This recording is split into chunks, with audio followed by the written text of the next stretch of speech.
حضرت حبیب بن زید انصاری صحابہ میں کمزور تھے.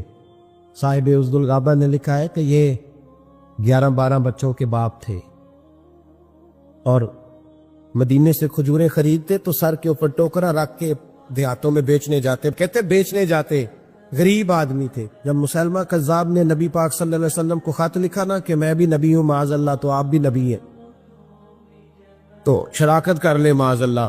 اس نے جب اس قسم کے الفاظ میں خط لکھا تو اللہ کے حبیب نے جواب لکھا، فرمایا میں تو سچا رسول ہوں، تو کذاب ہے. مجمع تھا صحابہ کا. نبی پاک نے فرمایا بھی میری ناموس پہ پہرا دینا ہے، یہ خط لے کے جانا ہے، کون جائے گا؟ تو صحابہ کہتے ہیں پیچھے بیٹھے تھے اور کھجوریں کھا رہے تھے. فٹافٹ اٹھے، غریب آدمی، 11 بچے، میرا روپ بھی نہیں تو میرا رنگ بھی نہیں، تو مینو یار مناؤن دا ٹنگ بھی نہیں. غریب آدمی فٹافٹ اٹھے اور بازو کھڑا کر کے کہنے لگے سونیا کسی اور کی ذمہ نہ لگانا، میں جاؤں گا. کہتے جب وہ بولے تو کہ منہ سے کھجور کے بقیہ حصے نکلے، صحابہ کے چہروں پہ گرے. تو ایک صحابی کہنے لگے پہلے کھا تو لے پھر بات کر لینا.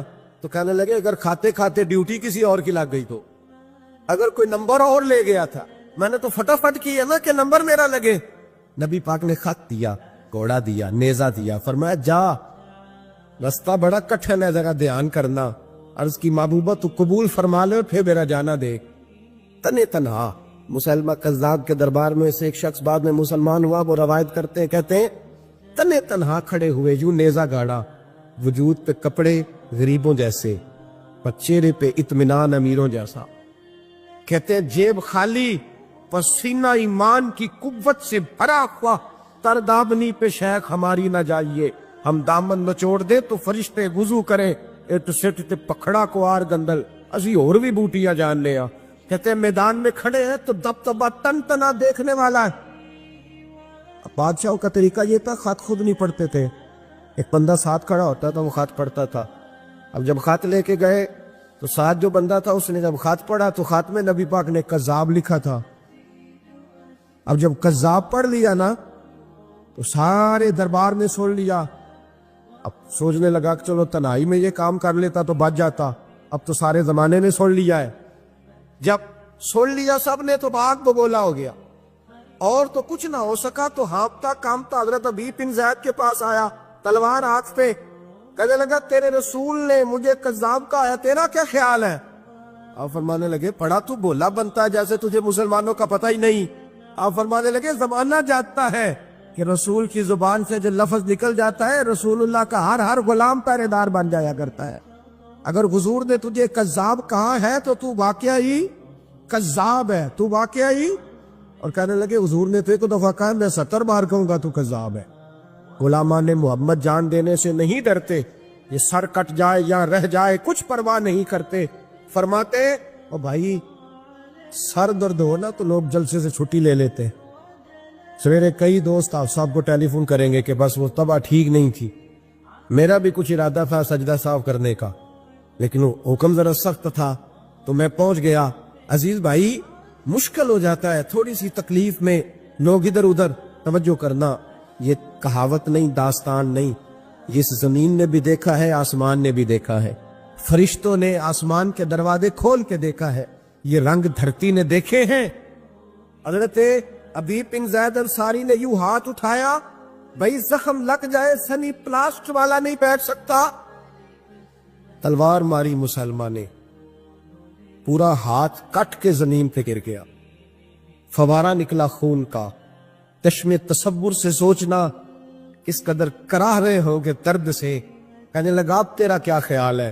تو آپ فرمانے لگے خیال وہی ہے، ساڑھے نبی دی زبان ساڑھے واسطے قرآن، خیال وہی ہے جو تجھے بتا دیا. دوسرا ہاتھ اٹھایا تو اس نے وہ بھی کاٹ ڈالا، زمین پہ گر گئے، آواز پست ہو گئی. بظاہر کمزوری پر ایمان کی قوت اسی طرح تازے ہے. اس نے لا کے نہ پیر رکھا آپ کے سینے پہ، کہنے لگا بول. تو کہتے ایک دفعہ جوش کے ساتھ کے بیٹھے، کہنے لگے تو پاگل ہو گیا ہے، مجھے قتل بھی کرے گا تو میرا رواں رواں پکارے گا کہ میں رسول اللہ کے ناموس کا پہرے دار ہوں اور یہ پیرا میں دیتا رہوں گا. وہ کچا رنگ للاری والا جیڑا چڑھدا لیندا رہندا، اے عشق تیرے دا رنگ محمد چڑھ جائے پھر نہیں لیندا. فرمایا یہ کوئی کچی بات ہے، ایسے ہی گزر جاؤ. ادھر حضرت حبیب بن زید انصاری کی روح پرواز کی۔ حضرت انس کی مالک فرماتے ہیں یہاں مدینے میں مصطفیٰ کی داڑھی مبارک پہ آنسو گرنے لگے، حضور روئے۔ ہم نے اچانک یا رسول اللہ کیا ہوا؟ تو محبوب نے فرمایا میرا حبیب شہید ہو گیا ہے اور حوریں ساری جنت کے دروازے کھول کے اس کا استقبال کرنے کے لیے کھڑی۔ میرے بھائی ناموس رسالت کی پہرے داری، خوگر حمد سے تھوڑا سا گلا بھی سن لے، ہمیں تھوڑا تھوڑا شکوہ ان لوگوں سے بھی ہے جو صرف دین کے نام پر میری طرح عزت پاتے پلتے ہیں، انہیں اس معاملے میں کردار تھوڑا زیادہ ادا کرنا پڑے گا، اب کسی اور وقت کا انتظار نہ کرے۔ حضرت ابو درداء رضی اللہ تعالیٰ عنہ فرماتے ہیں نبی پاک صلی اللہ علیہ وسلم نے مجھے بلایا، میں حاضر خدمت ہوا تو حضور کے چہرہ انور پر میں نے خفگی دیکھی، ناراضگی دیکھی،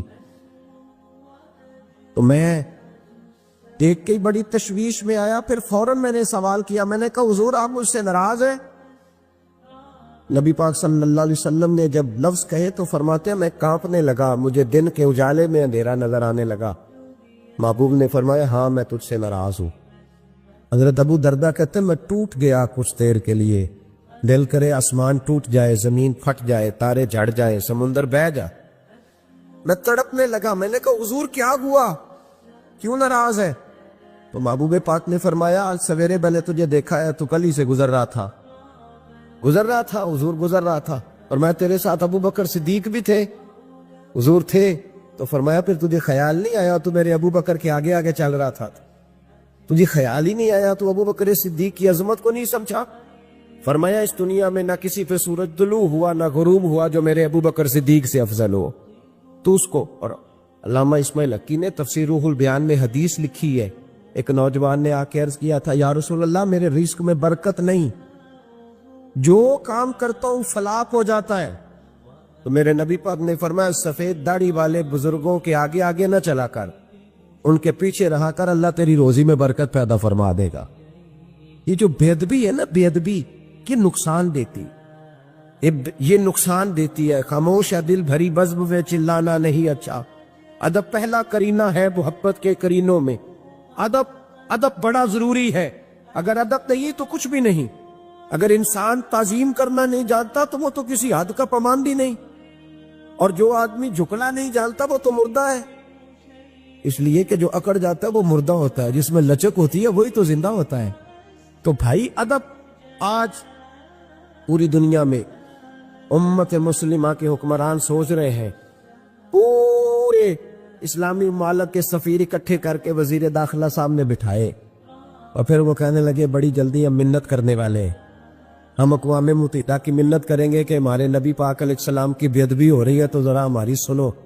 یہاں نا کسے باشد میں ساری جماعتوں کو ایک نظر سے دیکھتا ہوں، یہاں کسی جماعت کے لیڈر کے بارے میں بات کرو تو سویرے تماشا لگ جاتا ہے، روڈ پہ اسمبلی میں مکے چلنے شروع ہو جاتے ہیں، اور رسول اللہ صلی اللہ علیہ وسلم کی ناموس کی بات ہوتی ہے تو وہ لوگ جن کو آپ لائنوں میں لگ کے ووٹ دیتے ہیں وہ لوگ اس پر کمنٹس کرنا بھی پسند نہیں کرتے، دو جملے کہنے بھی پسند نہیں کرتے۔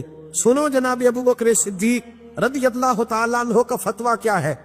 حضرت ابو بکر صدیق رضی اللہ تعالیٰ عنہ کو جناب عمر نے آ کے مشورہ دیا، کہا جناب حالات اچھے نہیں ہیں، محبوب کے وصال ظاہری کو تھوڑا وقت گزرا ہے اور کئی قسم کے لوگ بغاوت کر رہے ہیں، وہ مسلمہ کذاب جس نے ختم نبوت میں لقب لگایا ہے، آپ تھوڑی مہلت دیں، ذرا تھوڑا اس کو موقع دے، وہ بے ادب تو ہے پر ذرا تھوڑا موقع دے اس کو، تھوڑے حالات صحیح ہو جائیں گے تو پھر مقابلہ کر لیں گے اس کا۔ حضرت ابو بکر صدیق نے جناب عمر فاروق جیسے شخص کو گھورا، فرمایا عمر تجھے تیری ماں روئے، اسلام لانے سے پہلے تو سخت تھا، تجھے کیا ہو گیا ہے؟ فرمایا میں مدینے میں اکیلا بھی رہ گیا اور جنگل کے درندے آ کر میری بوٹیاں بھی نوچ کے لے گئے، پھر بھی میں رسول اللہ کی عزت کے ناموس کے تحفظ کے لیے میدان میں اکیلا کھڑا ہو جاؤں تھا، مجھے کسی شخص کی پرواہ اور حکمران کا شکوہ کیا کرنا۔ یہاں گھی کا ریٹ زیادہ ہو جائے تو ہمارے ہر پھٹے پہ ایک ٹاک شو لگ جاتا ہے، ہر چوک میں ایک بحث ہونے لگتی ہے، پھر ریٹ۔ یہاں کل کو سیاسی بیان داغ دے گا تو دیکھنا کس طرح لوگ، لیکن ناموس رسالت کے مسئلے میں نا وہ جس طرح 4 5 10 اینکر ہیں ہمارے ملک کے، وہ بیچارے اپنی تنخواہ